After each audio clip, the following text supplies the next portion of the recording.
Hi hello friends, ಹೇಗಿದ್ದೀರಾ ಎಲ್ಲ? ನೀವೆಲ್ಲರೂ ಆರಾಮಾಗಿದ್ದೀರಾ ಅಂತ ಅಂದ್ಕೊಂಡು ನಾನಿವತ್ತು ಒಂದು ಒಳ್ಳೆ ಸ್ಪೆಷಲ್ ರೆಸಿಪಿ ಜೊತೆ ಬರ್ತಾಯಿದ್ದೀನಿ. ಏನು ಮಾಡಿದೆ ಅಂತ ತೋರಿಸ್ತೀನಿ, ನೋಡ್ಕೊಬರೋಣ ಬನ್ನಿ.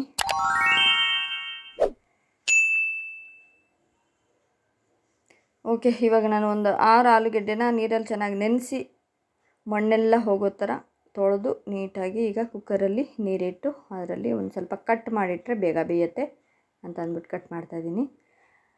ಈಗ ಕುಕ್ಕರ್ ಲಿಡ್ ಮುಚ್ಚಿಬಿಟ್ಟು 3 ವಿಸಿಲ್ ಮಾಡ್ಕೊತಾ ಇದ್ದೀನಿ. ಇದು ಬೇಯ್ತಾ ಇರಲಿ. ಬೆಂದಾದಮೇಲೆ ಇಲ್ಲಿ ಒಂದು 6-7 ಹಸಿಮೆಣಸಿನ್ಕಾಯಿ, ಹಾಗೆ 2 ಕ್ಯೂಬು ಚೀಸು, ನಂದಿನಿಯವ್ರದ್ದು 2 ಕ್ಯೂಬ್ ಚೀಸ್ ತೊಗೊಂಡಿದ್ದೀನಿ. ಇಲ್ಲಿ ಸ್ಲೈಸ್ ಕೂಡ ಸಿಗುತ್ತೆ, ಸ್ಯಾಂಡ್ವಿಚ್ಗೆ ಸ್ಲೈಸ್ ತೊಗೊಂಡ್ರೇ ಒಳ್ಳೆಯದು. ಹಾಗೆ ಇಲ್ಲಿ ಬಟರ್ ಕೂಡ ತೊಗೊಂಡಿದ್ದೀನಿ, ಒಂದು 200 ಗ್ರಾಮ್ಸ್ದು ನಂದಿನಿಯವ್ರದ್ದೇ ಬಟರು, ಹಾಗೆ ನಂದಿನಿಯವ್ರದ್ದೇ ಪನ್ನೀರ್ ಕೂಡ ತೊಗೊಂಡಿದ್ದೀನಿ. ಪನ್ನೀರು ಒಂದು ಪ್ರೋಟೀನ್ಗೋಸ್ಕರ ಇಲ್ಲಿ ಶುಂಠಿ ಕೂಡ ತೊಗೊಂಡಿದ್ದೀನಿ, ಹಾಗೆ 4 ಈರುಳ್ಳಿ. ಇಲ್ಲಿ ಸ್ಯಾಂಡ್ವಿಚ್ಗೆ ಅಂತಲೇ ಬ್ರೆಡ್ ಸಿಗುತ್ತೆ, ಅದನ್ನು ತೊಗೊಂಡಿದ್ದೀನಿ ಒಂದು ಬಾರು. ಆಮೇಲೆ ಪನ್ನೀರ್ ಪ್ಯಾಕೆಟ್ ಕಟ್ ಮಾಡ್ಕೊತಾ ಇದ್ದೀನಿ. ಇದನ್ನು ಪ್ಯಾಕೆಟ್ ಕಟ್ ಮಾಡಿ ಪನ್ನೀರನ್ನ ತೆಕ್ಕೊಂಡು ಸಣ್ಣ ಸಣ್ಣ ಕ್ಯೂಬ್ಸ್ ಆಗಿ ಮಾಡ್ಕೋಬೇಕು. ಸಣ್ಣದಾಗಿ ಹೆಚ್ಕೊಳ್ಳೋದ್ರಿಂದ ಎಲ್ಲ ಕಡೆ ಸಿಗುತ್ತೆ. ಆಲೂಗೆಡ್ಡೆನೂ ಅದೇ ರೀತಿ ಕ್ಯೂಬ್ಸ್ ಥರ ಕಟ್ ಮಾಡಿಕೊಂಡ್ರೆ ಸ್ಯಾಂಡ್ವಿಚ್ಗೆ ತುಂಬ ಚೆನ್ನಾಗಾಗುತ್ತೆ. ಇಲ್ಲಿ ಹಸಿಮೆಣಸಿನ್ಕಾಯಿ ತೊಗೊಂಡಿದ್ನಲ್ಲ, ಅದನ್ನು ಸಣ್ಣಕ್ಕೆ ಹೆಚ್ಕೊಂಡಿದ್ದೀನಿ. ಶುಂಠಿ ಸಣ್ಣಕ್ಕೆ ತುರ್ಕೊಂಡಿದ್ದೀನಿ, ಹಾಗೆ ಈರುಳ್ಳಿ ಕೂಡ ಸಣ್ಣಕ್ಕೆ ಹೆಚ್ಚಿಟ್ಕೊಂಡಿದ್ದೀನಿ. ನೋಡಿ, ಪನ್ನೀರು ಈ ಥರ ಕ್ಯೂಬ್ಸ್ ಕಟ್ ಮಾಡಿ ಇಟ್ಕೊಂಡಿದ್ದೀನಿ. ಈ ಕಡೆ ಆಲೂಗೆಡ್ಡೆನೂ ಬೆಂದಿದೆ, ಇಷ್ಟು ಬೆಂದರೆ ಸಾಕು. ಇಲ್ಲಿ ಒಂದು ಕಡಾಯಿ ಬಿಸಿ ಮಾಡಿಕೊಂಡು ಒಂದು 2 ಸೌಟು ಅಂದ್ಕೊಳ್ಳಿ, ಎಣ್ಣೆ ಸೌಟಲ್ಲಿ 2 ಸೌಟು ಎಣ್ಣೆ ಹಾಕ್ಕೊಂಡು, ಎಣ್ಣೆ ಬಿಸಿ ಆದಮೇಲೆ ಜೀರಿಗೆ ಚಟಪಟ ಅಂತ ಸಿಡ್ದಾದ್ಮೇಲೆ ಶುಂಠಿ ಹಾಕ್ಕೊಳ್ಳೋಣ. ತುರಿದಿರೋಂಥ ಶುಂಠಿ ಹಾಕ್ಕೊಂಡು ಒಂದು ಸ್ವಲ್ಪ ಕೆಂಪಗಾದಮೇಲೆ ಹಸಿಮೆಣ್ಸಿನ್ಕಾಯಿ ಹಾಕ್ಕೊಳ್ಳೋಣ. ಹಸಿಮೆಣ್ಸಿನ್ಕಾಯಿ ಹಾಕಿ ಅದನ್ನು ಕೂಡ ಸ್ವಲ್ಪ ಬಾಡಿಸ್ಕೊಳ್ಳೋಣ.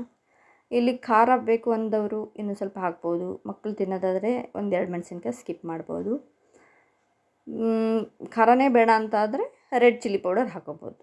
ಈಗ ಆಮೇಲೆ ಈರುಳ್ಳಿ ಹಾಕ್ಕೊಳ್ಳೋಣ. ಈರುಳ್ಳಿ ಹಾಕ್ಕೊಂಡು ಚೆನ್ನಾಗಿ ಫ್ರೈ ಮಾಡ್ಕೊಳ್ಳೋಣ. ಸ್ವಲ್ಪ ಅರಿಶಿನ ಹಾಗೆ ಉಪ್ಪು ಹಾಕೋದ್ರಿಂದ ಬೇಗ ಬೇಯುತ್ತೆ ಅಂತ ಹಾಕೋತಾ ಇದ್ದೀನಿ. ಆಮೇಲೆ ರುಚಿಗೆ ಎಷ್ಟು ಬೇಕೋ ಅಷ್ಟು ಉಪ್ಪು ಹಾಕ್ಕೊಳ್ಳಿ. ಇಲ್ಲಿ ನಾನು ಸಣ್ಣ ಸಣ್ಣದಾಗಿ ಆಲೂಗೆಡ್ಡೆ ಸಿಪ್ಪೆಲ್ಲ ತೆಗೆದುಬಿಟ್ಟು ಬೆಂದಿರೋಂಥ ಆಲೂಗೆಡ್ಡೆನ ಸಣ್ಣದಾಗಿ ಈ ಥರ ಕಟ್ ಮಾಡಿ ಹಾಕಿದ್ದೀನಿ. ಮ್ಯಾಶ್ ಮಾಡಿಬಿಟ್ರೆ ಆಲೂಗೆಡ್ಡೆ ಪಲ್ಯ ಆಗಿಬಿಡುತ್ತೆ, ಸ್ಯಾಂಡ್ವಿಚ್ಗೆ ಸರಿ ಹೋಗಲ್ಲ. ಈ ಥರ ಸಣ್ಣದಾಗಿ ಹೆಚ್ಚಿ ಹಾಕ್ಕೊಳ್ಳೋದ್ರಿಂದ ಇಲ್ಲಿ ಕ್ಯಾಪ್ಸಿಕಮ್ ಕೂಡ ಹಾಕೋಬೋದು, ಬೇಬಿ ಕಾರ್ನ್ ಕೂಡ ಕಟ್ ಮಾಡಿ ಸಣ್ಣಕ್ಕೆ ಹಾಕೋಬೋದು ಫ್ರೈ ಮಾಡೋದಕ್ಕೇ. ಕಲರ್ದು ಬರುತ್ತಲ್ಲ, ಯೆಲ್ಲೋ ಗ್ರೀನು, ಅದನ್ನು ಹಾಕೋಬೋದು. ನಾನಿವಾಗ ಚಪಾತಿ ಮಾಡಾಗಿತ್ತು, ಅದೇ ಬಿಸಿ ಬಾಣಲಿಗೆ ಸ್ವಲ್ಪ ಬಟರ್ ಹಾಕ್ಬಿಟ್ಟು ಪನ್ನೀರನ್ನ ಫ್ರೈ ಮಾಡ್ಕೊತಾ ಇದ್ದೀನಿ. ಈ ಕಡೆ ಪಲ್ಯ ರೆಡಿ ಆಯ್ತಲ್ಲ, ಆ ಪಲ್ಯಕ್ಕೆ ಸೇರಿಸ್ಬೇಕು. ಪನ್ನೀರನ್ನ ಮೊದಲೇ ಫ್ರೈ ಮಾಡಿ ಇಟ್ಕೊಂಡ್ಬಿಟ್ರೆ ಗಟ್ಟಿಯಾಗಿಬಿಡುತ್ತೆ. ಈ ಪಲ್ಯ ಎಲ್ಲ ರೆಡಿ ಆದಮೇಲೆ ಪನ್ನೀರನ್ನ ಸ್ವಲ್ಪ ಬಟರ್ ಹಾಕ್ಕೊಂಡು ಸ್ವಲ್ಪ ಕ್ರಿಸ್ಪ್ ಆಗೋವರೆಗೂ, ಕೆಂಪಗಾಗೋವರೆಗೂ ಹುರಿದ್ಬಿಟ್ಟು ತಕ್ಷಣ ಸೇರಿಸಿ ಮಿಕ್ಸ್ ಮಾಡ್ಕೊಂಬಿಡ್ಬೇಕು. ಆವಾಗ ಚೆನ್ನಾಗಾಗತ್ತೆ. ಇಷ್ಟು ಕೆಂಪಾದರೆ ಸಾಕು. ಇವಾಗ ಇದನ್ನು ಅದು ಪಲ್ಯಕ್ಕೆ ಸೇರಿಸ್ಕೊಂಬಿಡೋಣ. ಇಲ್ಲಿ ಖಾರ ಎಷ್ಟು ತಿನ್ನೋದ್ರ ಮೇಲೆ ಕೌಂಟ್ ಆಗುತ್ತೆ. ಖಾರ ಎಷ್ಟು ಬೇಕೋ ಅಷ್ಟು ಹಾಕೋಬೋದು. ಕೊತ್ತಂಬರಿ ಹಾಕೋಬೋದು. ಈ ಸ್ವೀಟ್ ಕಾರ್ನ್ ಕೂಡ ಬೇಯಿಸಿ ಚಾಪ್ ಮಾಡಿಬಿಟ್ಟು ಅದನ್ನು ಕೂಡ ಸೇರಿಸ್ಕೋಬೋದು. ಕೊತ್ತಂಬರಿ ಸೊಪ್ಪು ಎಲ್ಲ ಹಾಕಿ ಚೆನ್ನಾಗಿ ಮಾಡ್ಕೋಬೋದು. ಹಾಗೆ ಪನ್ನೀರ್ ಫ್ರೈ ಆದಮೇಲೆ ಬಿಸಿ ಇರೋ ತವಾಗೇ ಬಟರ್ ಇತ್ತಲ್ವ, ಅದಕ್ಕೇ ಸ್ಯಾಂಡ್ವಿಚ್ ಬ್ರೆಡ್ ಕೂಡ ಹಾಕಿ ಸ್ವಲ್ಪ ಟೋಸ್ಟ್ ಮಾಡ್ಕೊಳ್ಳೋಣ. ಇದು ಪಲ್ಯ ರೆಡಿ ಆಯಿತು. ಈಗ ಬಟರ್ ಹಾಕ್ಕೊಂಡು ಸ್ಯಾಂಡ್ವಿಚ್ ಬ್ರೆಡ್ನ ಫ್ರೈ ಮಾಡ್ಕೊಳ್ಳೋಣ. ಇಲ್ಲಿ ಚೀಸ್ ಕೂಡ ಸ್ಲೈಸ್ ಮಾಡ್ಕೊತೀನಿ. ಇದು ತುರಿದ್ಬಿಟ್ಟು ಹಾಕ್ಬೋದು. ತುರಿಯೋ ಮನೆಗೆ ಅರ್ಧ ಅಂಟ್ಕೊಂಬಿಡುತ್ತೆ ಅಂತ ಅಂದ್ಬಿಟ್ಟು ನಾನೇನು ಮಾಡಿದೆ, ಸ್ಲೈಸ್ಗಳಾಗಿ ಮಾಡಿಕೊಂಡೆ. ಚಾಕುನಲ್ಲಿ ಸಣ್ಣ ಸಣ್ಣದಾಗಿ ತೆಳ್ಳಗೆ ಸ್ಲೈಸ್ ಮಾಡಿಕೊಂಡು ಈ ಕಡೆ ಬ್ರೆಡ್ನು ಟೋಸ್ಟ್ ಮಾಡಿಕೊಂಡು ಎಲ್ಲ ಕಡೆ ಬಟರ್ ಹಾಕ್ಕೊಂಡು ಸ್ವಲ್ಪ ಸಾಲ್ಟಿ ಬಟರ್ ತೊಗೊಂಡಿದ್ದೀನಿ. ನೀವು ಬೇಕಿದ್ದರೆ ಇದು ನಾರ್ಮಲ್ ಬಟರ್ ಕೂಡ ತೊಗೋಬೋದು. ಸಾಲ್ಟಿ ತೊಗೊಂಡಾಗ ಬಟರು ನೀವು ಸಾಲ್ಟ್ ನೋಡ್ಕೊಂಡು ಹಾಕೋಬೇಕು ಪಲ್ಯಕ್ಕೆ. ನೀವು ಅದೇ ಕಲರ್ ಕ್ಯಾಪ್ಸಿಕಮ್ ಹಾಕಿದಾಗ ಕಲರಾಗಿ ಕಾಣುತ್ತೆ.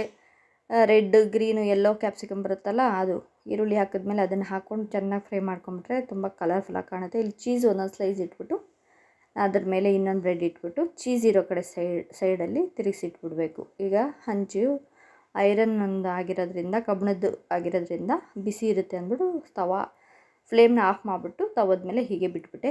ಮುಚ್ಚಿಟ್ಬಾರ್ದು, ಮುಚ್ಚಿಟ್ರೆ ಮೆತ್ತಗಾಗ್ಬಿಡುತ್ತೆ.